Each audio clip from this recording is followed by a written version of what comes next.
Hi, my name is Kristen Slice, and my power is to move the needle on female entrepreneurship and strengthen the future of Phoenix. The ironic piece is my moment that I realized this actually happened last summer in San Antonio, Texas.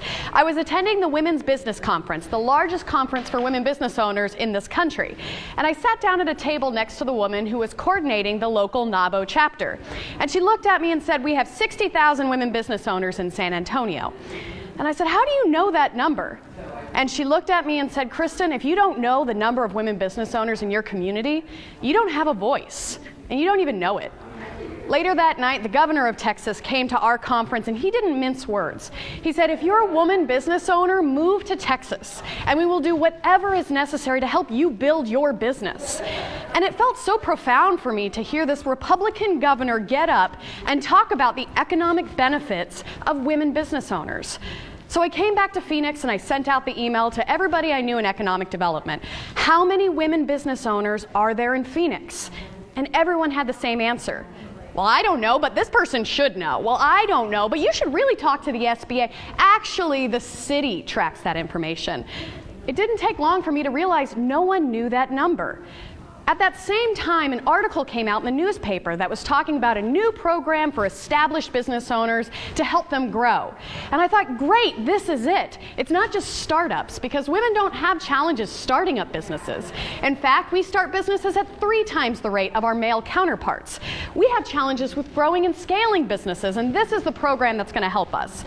So I met with the coordinator of that program and said, "Tell me, what are the resources? How can I plug the women I'm working with into your resources?" And she looked at me and said, "Well, that's not really what we're doing." "What do you mean that's not what you're doing? You have $3 million. What are you doing?" "Well, you know, we're meeting with people, but they're not really things that women would be interested in." Now that caught my attention.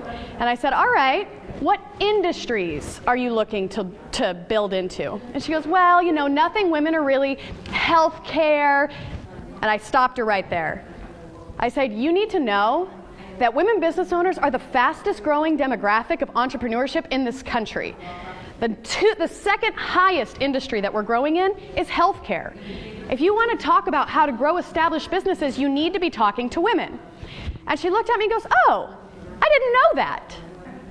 And I walked away from that meeting going, how, in a city where every day I can network at a women's business event, do we not have enough of a voice that someone who has this level of resources doesn't know of the economic power that we hold?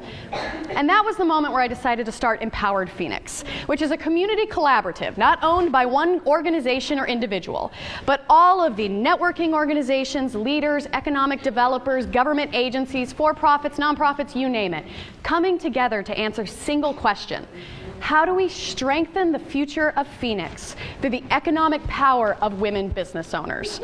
And that was almost 1.5 years ago, and bless it, people showed. And they kept showing. We've had multiple conversations, multiple summits, digging into real challenges. But for me, what made me excited was a couple months into Empowered Phoenix, the Maricopa Small Business Development Center came to me and said, "Kristen, we love what you're doing with Empowered Phoenix. We want you to come back to the Maricopa SBDC to do what you're doing and to continue to work with women business owners." And I hadn't had a chance because I was mainly through my private practice working with government agencies. So I went back to the Maricopa SBDC hesitant at first. And on that first day, I remembered and I found out why I was there.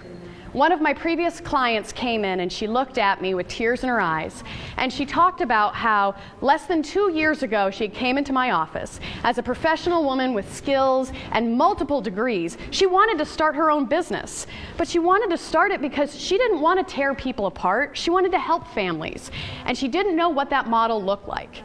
And so I kind of helped her, basically by talking through what her goals were. And I said, what you want to do is what makes you unique. It was because of that conversation she started her own business.